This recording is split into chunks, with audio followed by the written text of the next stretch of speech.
collective of mental health experts, community members, activists, faith leaders, and educators, offering safe Black space for those experiencing racial stress, anxiety, or trauma. We made up of a number of people who are committed to healing Black people, to healing ourselves. Stuck at home, but not standing still. A Sacramento actor and filmmaker documents the effects of the COVID-19 pandemic on high school and college students. I named it Inside Looking Out, our quarantine experience, because we're inside and inside the house and we're looking out at the world and seeing it change and evolve. Standing up for students and families facing racism in the classroom and building future leaders. The Black Youth Leadership Program offering hope for a better future. We all have to do our part, and I'm just doing my small one. Tonight, in a KCRA3 special presentation, A Year of Change, we look back at the stories of people fighting for social justice and the new efforts to promote change. And thank you for joining us tonight. I'm Brittany Johnson. This year, we faced a pandemic, recession, racial tensions, and devastating wildfires, and a presidential election that's still dividing our country. But we are also seeing resilience, and we look back on Safe Black Space, a group offering a safe space from racial trauma. I'm doing all right today and yesterday, but that doesn't mean last week wasn't really hard. It's been like a roller coaster for me. Dr. Christy Hagans is a Sacramento psychologist who specializes in racial trauma. She's well-versed, helping and healing communities of color.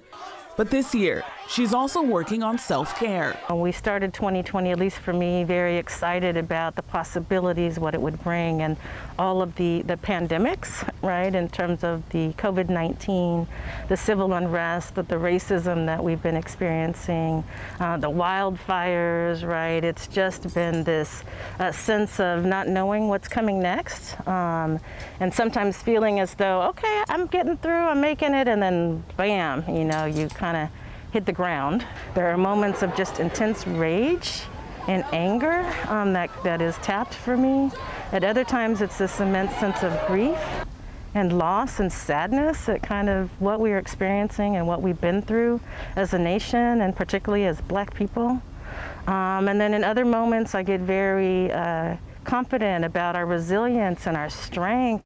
There's strength in numbers. It's why Hagans created Safe Black Space, a place where African Americans can find healing from the stress of racism. Safe Black Space really emerged after Stephon Clark was killed. As a Black psychologist myself, I had been aware of just some of the resources that could be available for our community in particular, and really heard a call from our community about how we were responding and reacting and feeling to the killing of this brother in his grandmother's backyard, unarmed, shot 8 times. Today is a special day. For the first time since COVID-19 separated them in March, Hagans is meeting with 2 other members, Dr. Tia Hairston and Dr. Jacqueline Olison, in person. I didn't really think that I really needed a space to be able to just talk about things that you can't talk about in mixed company, but I did. And so by being able to express how hurt I might be by some of the microaggressions I might have been experiencing, or how much it would break my heart to see someone being murdered senselessly by someone who's supposed to protect us. I don't know, I always get emotional thinking about it, but it made me feel lighter somehow, better, stronger, safer. I was someone who protested a lot.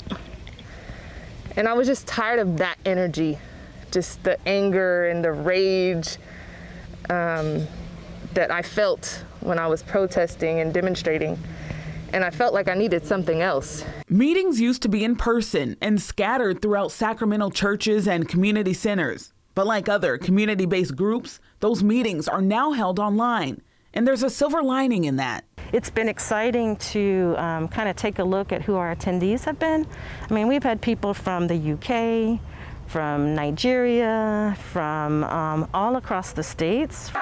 And with racial tensions at all time, there's certainly a need for a place to speak freely, and as Hagans puts it, without judgment. Part of the work with Safe Black Space is around helping Black people understand and value that essence, that humanness, that greatness within them. All of the things around race, they've always been there, but I just don't think people really had, they didn't pay attention to it because they could do other things. But now you don't have those outlets. Everything is really in front of your face and you just have no choice. You're forced to deal with it. The George Floyd incident, there had been so many, Eric Garner, everything, Philando Castile, Sandra Bland, but just watching that scene and people begging for mercy and no one caring, I think people had had enough. I've experienced a lot just in my own life. I was in Missouri when Michael Brown was killed. I went to the University of Missouri, actually just graduated from there. So I went to demonstrations there and protested in Ferguson. I was in Mississippi when Trayvon Martin was murdered. And so, in those places where race and racism and oppression show up differently than they do here in California where Stephon was murdered. But it's all the same, but it just shows up a little bit differently. As a mother of 2 young black sons, Hairston is now fighting for their future. It's scary. It's very scary because they're so innocent, right? This is how they all start off, just very innocent and beautiful, right? His energy, his spirit is beautiful. If you can't already tell, he's very chill. But once he grows up, we see research that by the time they're 5, they're already being, looked at as troublemakers or things like that. So, I'm still grappling with how am I going to change the course of their lives, the trajectory of their lives under the current circumstances that we live. Safe Black Space, a place for self-care, change, community, and finding hope in troubling times. We recently caught up with Dr. Christy Hagans and found the need for compassion, care, and communication is only increasing.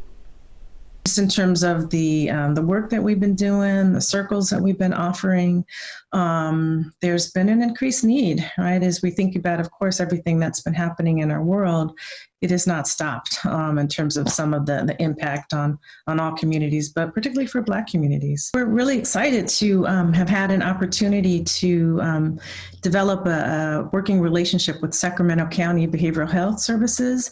And so we'll be offering some additional services in terms of not only our circles, but some webinars that are really tailored to meet some of the demands, some of the questions, some of the issues that are facing the Black community. So.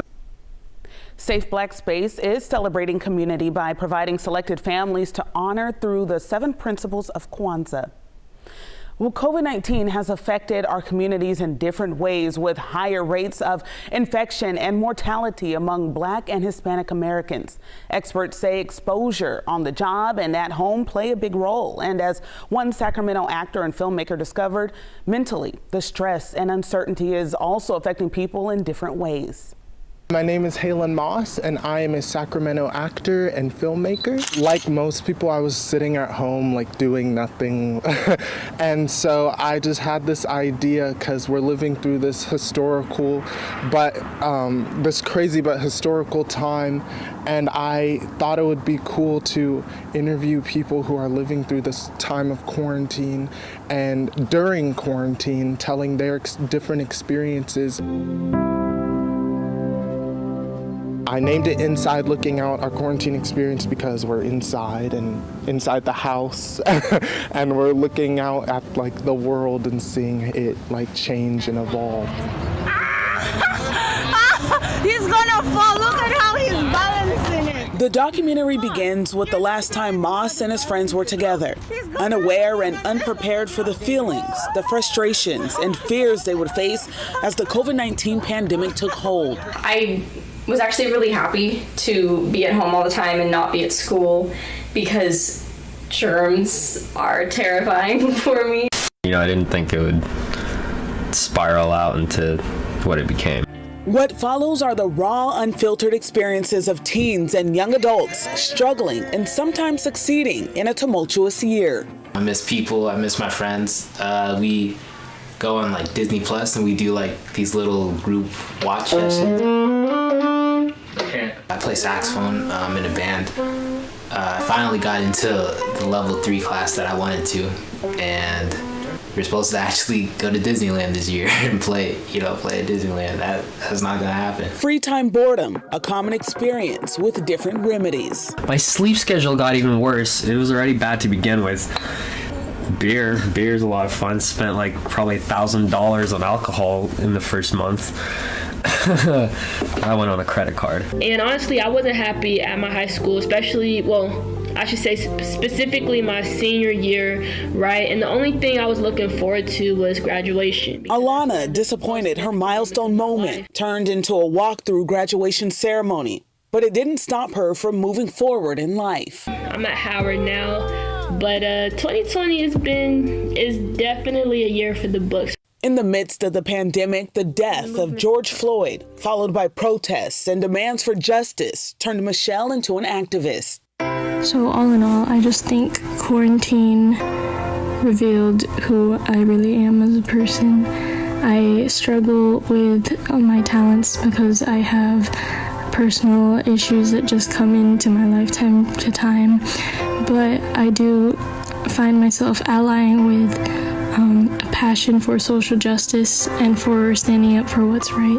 Moss says he can relate to all of his subjects. As an artist, I want to get out there and do stuff, and I can't. I'm almost towards my last semester of community college, about to transfer, and it kind of sucks because I can't go to I want to go to a NYU. That's my top school, and I can't. Giving voices to the voiceless and offering hope in solidarity. Coronavirus and quarantine, it can be so controversial sometimes, and I think it's just a reminder that we're all in this together. So if we just treat each other with kindness, it can just go a long way. You can watch the full documentary, Inside Looking Out, our quarantine experience on YouTube. Viewers should be aware the documentary has strong language and contains people's unfiltered thoughts. Straight ahead, opening hearts and minds by opening dialogues.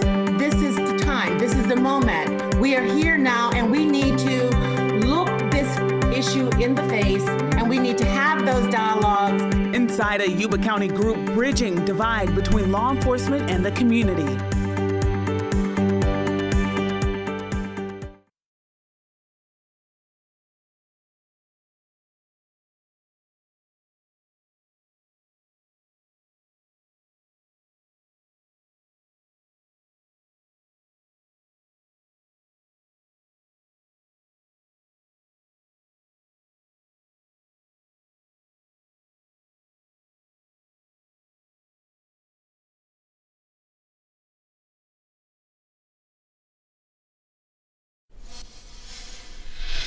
Welcome back. Building stronger relationships between local law enforcement and the community. It's an ongoing process with no easy or quick fixes.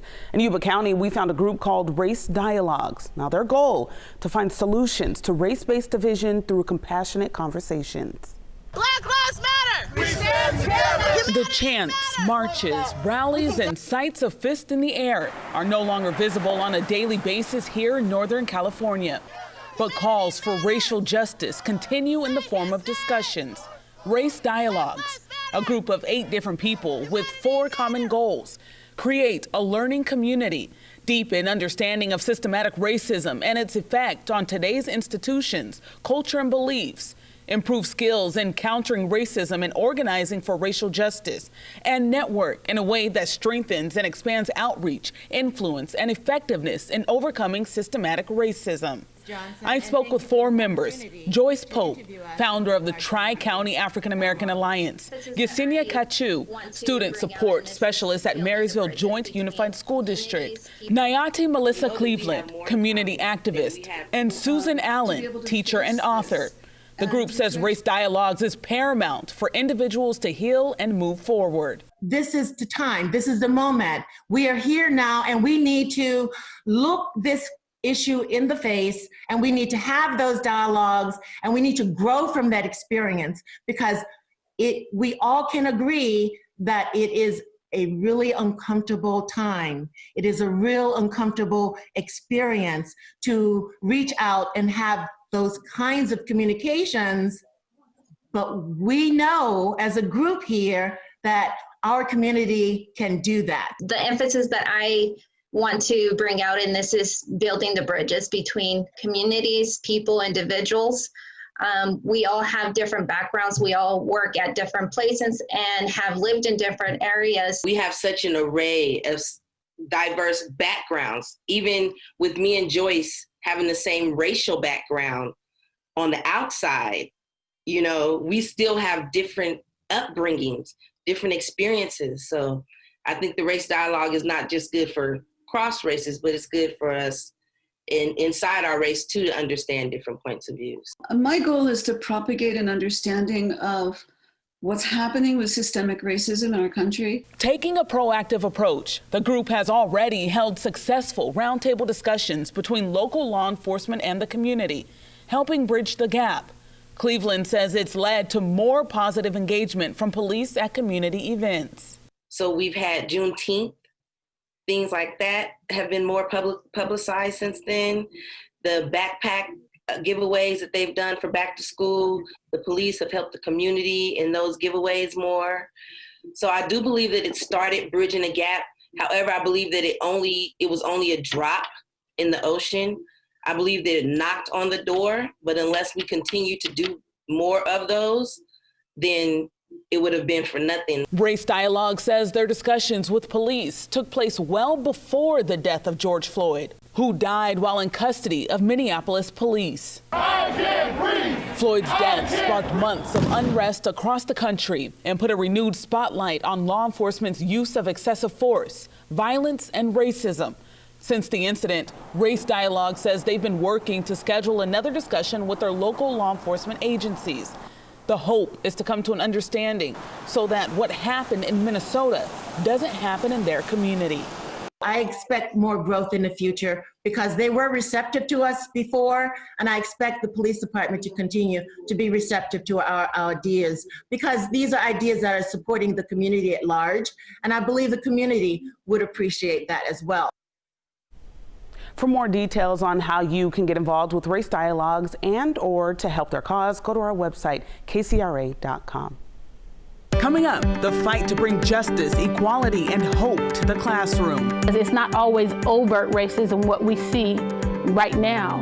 Sometimes it's covert. It's microaggressions daily. It's coming in and not calling on the student with their hand up. It's putting that student in the back of the room. It's that student walks into your classroom and you automatically kick them out.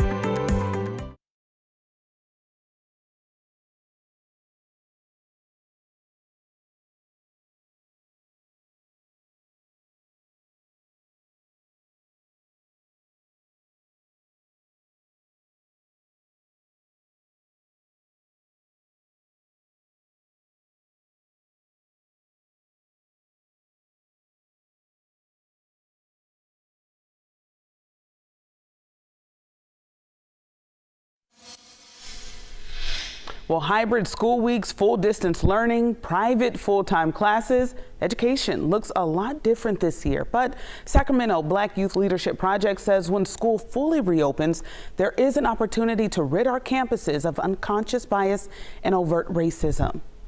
We want to hold people accountable, and we do that by showing up. We show up consistently and intentionally. Laureen Pryor is a veteran legislative staffer and president of the Black Youth Leadership Project, also known as BYLP.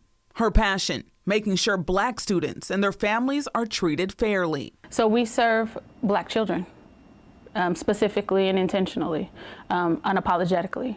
And we do that because what we've been seeing, especially in the school districts, because we also do advocacy work, especially in the school districts, we've seen that Black children are not supported in the way that they, one, need to be supported, and two, what they should be supported. We deal with the whole family, right? So we have the students covered, we have the parents covered, we deal with school districts. Keeping the focus on educators and policymakers takes a critical eye and a willingness to act boldly. It's not always overt racism, what we see right now. Sometimes it's covert.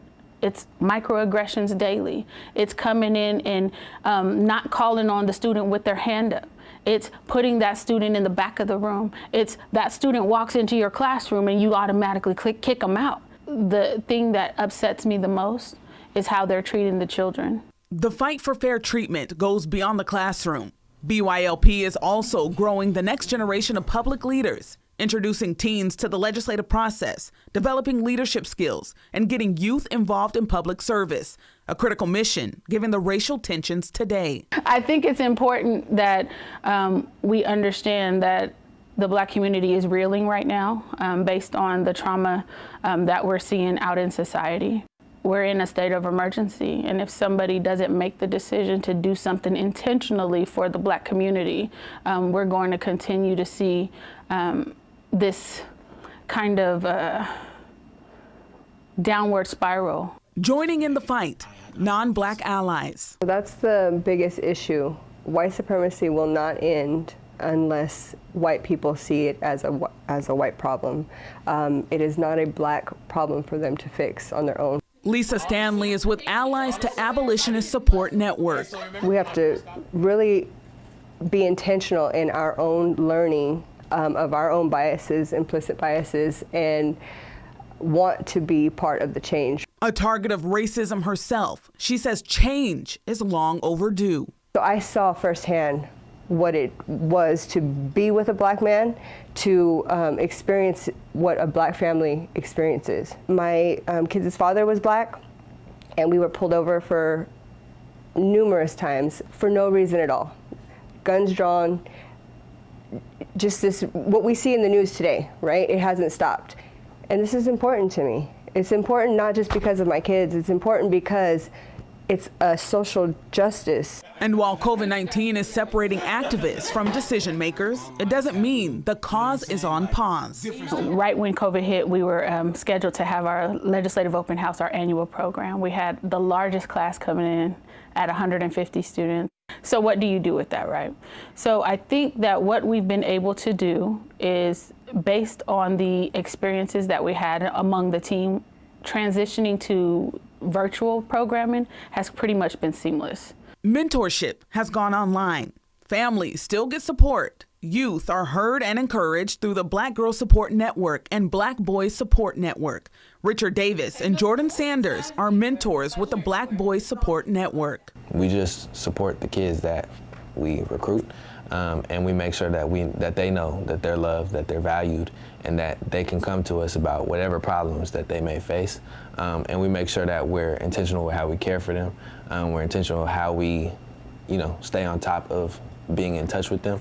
And so we just let them know that we're always here, we're a listening ear. Sanders says he is encouraged by the multiracial support for meaningful changes to policing, public safety, and reversing decades of inequities. But he's also a realist. It's natural. People just jump on the train for a little bit and they jump right off.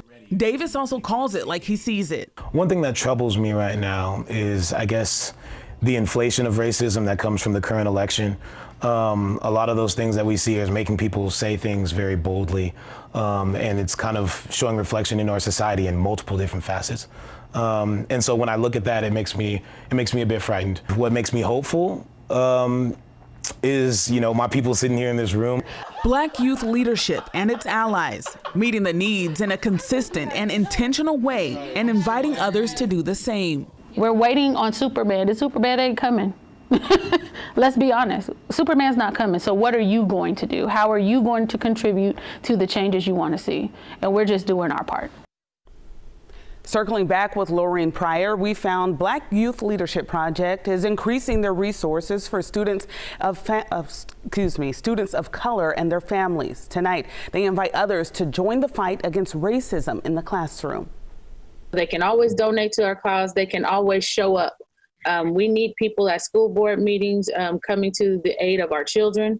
We need people in these working groups within these districts that will force them to make the changes we want to see on behalf of our children. And we need people that'll be about that specificity. Everybody's not having a problem with disproportionate discipline. Everybody's not being put out of classrooms. Everybody's not being singled out in classrooms. So when we change our language to be very, very specific about the problem, we can then find specific solutions. You can learn more about Black Youth Leadership Project and its affiliate groups by going to their website at bylp.org.